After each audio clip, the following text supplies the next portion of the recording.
ఈరోజు సినీ కార్మికులందరూ కూడా మళ్ళీ రోడ్డు ఎక్కుతున్న పరిస్థితి. ఏదైతే దాదాపుగా కొన్ని రోజుల నుండి వాళ్ళకి సంబంధించిన శాలరీ విషయంలో 30% పెంచాలంటూ కూడా వాళ్ళు ధర్నాలు చేస్తున్న పరిస్థితి. సో నిన్న చిరంజీవి గారిని కూడా కలిసిన నేపథ్యంలో ఈరోజు ఒక ప్రోగ్రామ్ అయితే నిర్వహించుకున్నారు అన్నపూర్ణ స్టూడియో పక్కన.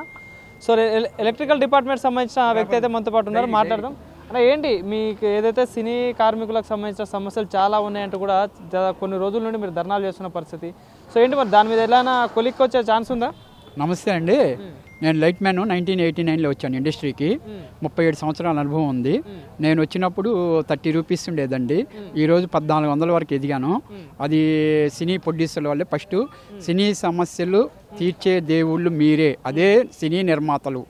మీరు ఎందుకో కానీ కొద్దిగా అవగాహన లోపం ఎక్కడో జరుగుతుంది, దాన్ని పక్కకి మలిచేసి మేము కోరిన కోరికలు నెరవేర్చి ఈ షూటింగ్లు జరిగేటట్టు చూడాల్సిందే మీ అందరికీ ప్రార్థించున్నాను. 37 సంవత్సరాల అనుభవం ఉంది కాబట్టి మిమ్మల్ని అడుగుతున్నాను.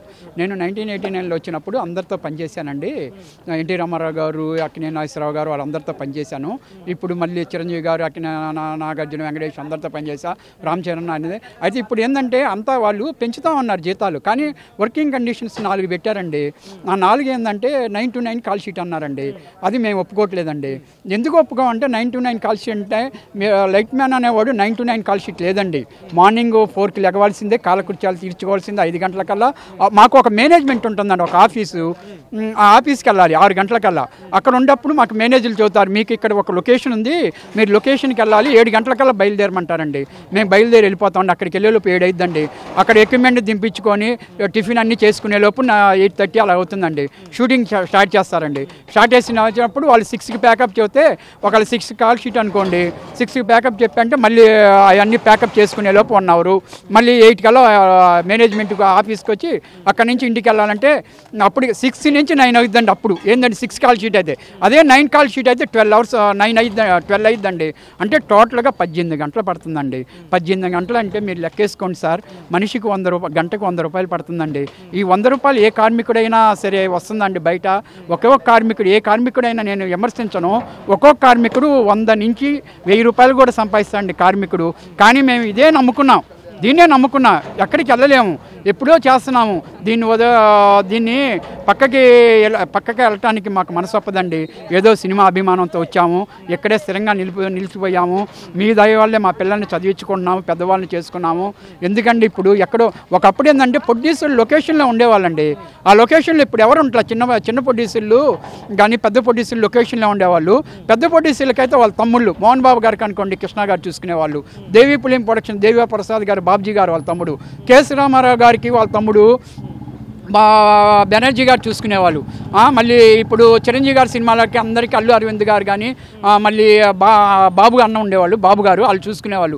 ప్రతి ప్రొడ్యూసర్కి వి దొరసరామరాజు గారు ఉండేవాడు, వాళ్ళకి యోగానంద్ గారు అని మేనేజర్ ఉండేవాడు. పర్టికులర్గా అన్నీ చూసుకొని ఏ రోజు ఆ రోజు వేతనాలు ఇచ్చేవాళ్ళండి మాకు. ఆ రోజు వేతనాలు ఇవ్వటం వల్ల వాళ్ళకి ఖర్చు ఇవ్వట్లేదు కావచ్చు అంటే ఇప్పుడు ఎందుకు మరి అట్లా నిరాకరిస్తారు? ఇప్పుడు 3 నెలలకు ఒకసారి ఇస్తున్నారండి వేతనాలు, అవి కూడా సరిగా రావండి. 2 నెలలకి 3 నెలలకి ఇవ్వట్లేదు. దానివల్లే వాళ్ళ ఖర్చులు పెరిగిపోతున్నాయి. వాళ్ళకి కొన్ని ఉన్నాయండి. ప్రొడ్యూసర్లు అందరూ దయచేసి గమనించండి, కొన్ని మాత్రం మీ వరకు రావండి, కొన్ని ఖర్చులు మీ వరకు వస్తాయి, కొన్ని ఖర్చులు మీకు రావు. అందుకనే మీకు అధిగమిస్తుంది. మీరు ఒక నమ్మకమైన వ్యక్తిని పెట్టుకోండి. నమ్మకమైన వ్యక్తిని పెట్టుకుంటే మీకు ఖర్చు అనేది ఏ రోజు ఆ రోజు వేతనాలు ఇవ్వండి. ఇప్పుడు 13 మంది యూనియన్లు ఉన్నాయి, ఆ యూనియన్ అందరికీ ఏ రోజు వేతనాలు ఇచ్చేసి ఖర్చు చూసుకోండి. ప్రొడక్షన్ ఎంత అవుతుంది, మన కాస్ట్ ఎంత అవుతుంది, 2 రోజులు చూసుకోండి లెక్క. మీకు ఎక్కడ ఖర్చు పెరిగిందో అక్కడ తగ్గించుకోవచ్చు. ఒకప్పుడు 50 రోజులు తీసేవాళ్ళు. సో మనకి సింహాలు అయితే 50 రోజులండి. పెద్ద ఆర్టిస్టులు అయితే ఒక 100 రోజులు, 80 రోజులు, 60 రోజులు, ఏ రోజు ఆ రోజు 4 గంటలకు పిలిచి బేటా ఇచ్చేవాళ్ళు మాకు.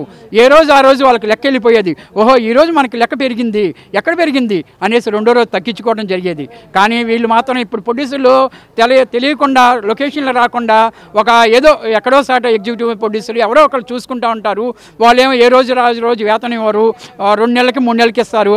అక్కడే ఖర్చు పెరిగిపోతుంది. మీకు తెలియదు. ఒకటేనండి, ప్రభుత్వానికి కానీ మీకు కానీ నేను అనేది, సినీ నిర్మాతలు మా దేవుళ్ళు, సినీ హీరోలు కూడా మా దేవుళ్ళు. మేము పని చేయబట్టే ఇన్ని సంవత్సరాలు, 37 సంవత్సరాల నుంచి పనిచేశానంటే మీ దయవల్లే పనిచేశాను. కానీ ఎప్పుడు లేని కాల్ షీట్లు అడుగుతున్నారు. 9 to 9 కాల్ షీట్ వద్దండి మాకు. పోతే ఆదివారం డబల్ కాల్ షీట్ కావాలి. మేము డబల్ కాల్ షీట్కే పనిచేసాము. ఇప్పుడు కాదు, అనాది కాదు ఆచారం. 78 సంవత్సరాల క్రితం మనకు వచ్చి స్వతంత్రం 78 సంవత్సరాలండి. కానీ ఇది 80 సంవత్సరాల క్రితం ఉంది. ఇది అందుకని మాకు డబుల్ కాల్ షీట్ కావాలి. మీరు దయ ఉంచి మాకు డబుల్ కాల్ షీట్ ఇవ్వండి. ఆదివారం 9-9 కాల్ షీట్ తీసేయండి. 9-9 కాల్ షీట్ పనిచేస్తాం, ఒకప్పుడు పనిచేసాం, కానీ డబుల్ కాల్ షీట్ ఇవ్వండి మాకు. ఒకప్పుడు డబుల్ కాల్ షీట్ ఇస్తే అందుకని సినీ నిర్మాతలను దయ ఉంచి మా యందు చిరంజీవి గారు కూడా దయ ఉంచి మా అందరికీ న్యాయం చేయాలని మిమ్మల్ని కోరుచున్నాను. మీరే మాకు దేవుళ్ళండి. జై హింద్.